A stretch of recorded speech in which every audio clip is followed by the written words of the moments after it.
je vais vous dire simplement regardez. Regardez, admirez.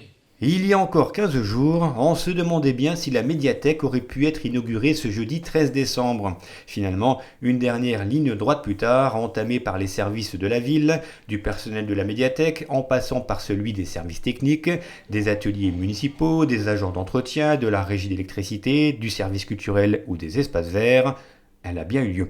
Et c'est donc dans une médiathèque entièrement rénovée qu'Olivier Delqueroux, secrétaire général de la préfecture de Moselle, Jean-Claude Cunat, vice-président au conseil départemental de la Moselle, en charge de la culture, et Lionel Fournier, maire de Romba et conseiller départemental, ont procédé à la traditionnelle coupure de ruban.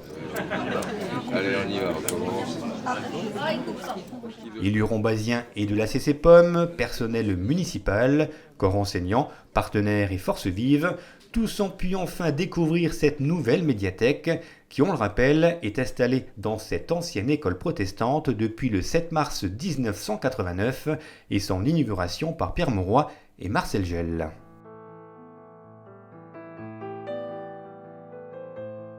Lionel Fournier a tout d'abord pris la parole en remerciant l'ensemble des partenaires et financeurs, État, département et ville de Romba. Il a également souligné l'importance des médiathèques et donc celle de la ville, vecteur de lien social et culturel, et a ensuite insisté sur son accessibilité à un plus grand nombre. Les médiathèques, ce sont non seulement des lieux de connaissance, mais ce sont des lieux d'émotion. Et je crois que c'est important, c'est très important que les gens puissent se rapprocher, puissent se rassembler, puissent discuter, puissent débattre et puissent évoluer vers de nouvelles formes de communication, le numérique. Et notre but, c'est effectivement de résoudre cette équation entre les livres et le numérique. Et je ne crois pas que ce soit le grand écart, je pense que l'un est complémentaire de l'autre. Albert Camus, et lorsque vous voyez la sculpture qui représente des livres dehors, il y a le nom d'Albert Camus qui disait « La vraie générosité envers l'avenir consiste à tout donner au présent ». C'est dans son livre « L'homme révolté ». Et donc, vous comprenez que si nous essayons de tout donner au présent, c'est parce que la culture, mais plus loin encore, je pense, l'intelligence du cœur, doivent nous permettre, au niveau de la culture, de nous rapprocher.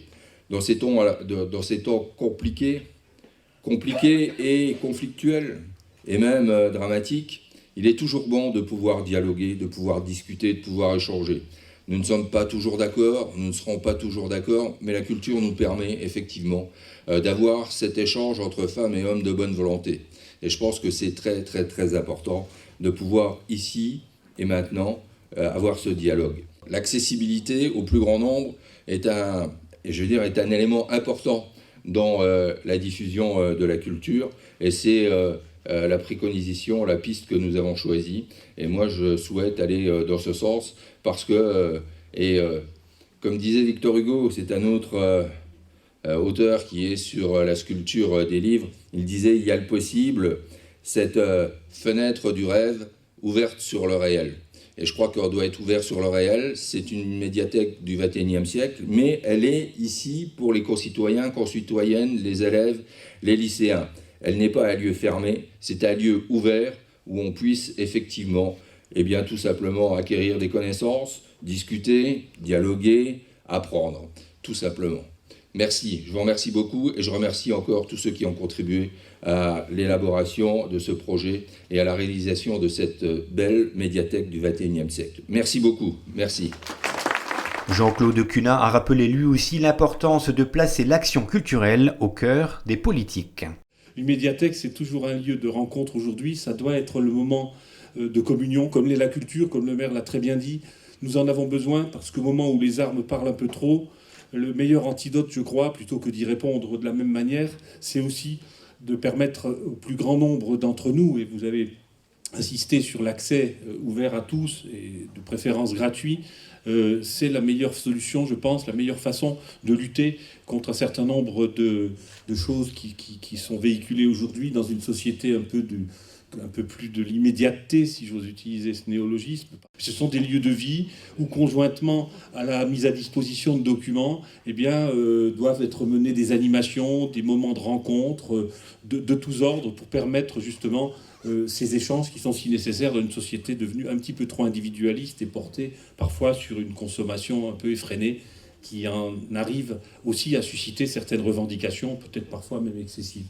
Donc c'est dire si c'est important. Et puis pour que ce soit possible, c'est aussi la volonté, je pense, des collectivités et des municipalités, comme la vôtre ce soir, de mettre à disposition des lieux dignes de ce nom, que l'on rénove, parce que c'est vrai, aujourd'hui le monde va vite, il faut suivre l'évolution des choses, donc il faut rénover, il faut que le bâti soit agréable, les gens ont une forme d'exigence et c'est normal. Enfin, Olivier Delquerou s'est également félicité de cette rénovation et de cette offre culturelle.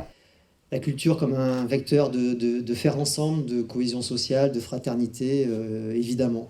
Même si ça ne va pas de soi, même si ça ne suffit pas, évidemment. Et on a besoin de projets comme celui-ci pour, encore une fois, rappeler cette évidence qui est malheureusement oubliée par ceux qui souhaitent plutôt l'obscurité à la lumière. Donc bravo pour cette initiative. Vous avez rappelé les partenariats qui ont été importants. Évidemment celui de l'État, que ce soit l'État préfectoral ou l'État DRAC, ministère de la Culture. Et puis encore une fois, c'est aussi une preuve importante du rôle de l'État. Je sais que, évidemment, mon rôle, c'est de le défendre, mais c'est aussi de le démontrer au quotidien auprès des élus. Et beaucoup d'élus savent que, encore une fois, l'État est aussi là comme un partenaire de proximité et quelqu'un qui, avec ses différentes directions techniques, essaie d'apporter une contribution au territoire, avec évidemment vous, les élus locaux, qu'ils soient élus communaux ou départementaux ou intercommunaux, comme maîtres d'ouvrage de ces opérations. Après les discours, le public a pu visiter les nouvelles installations et services proposés par la médiathèque.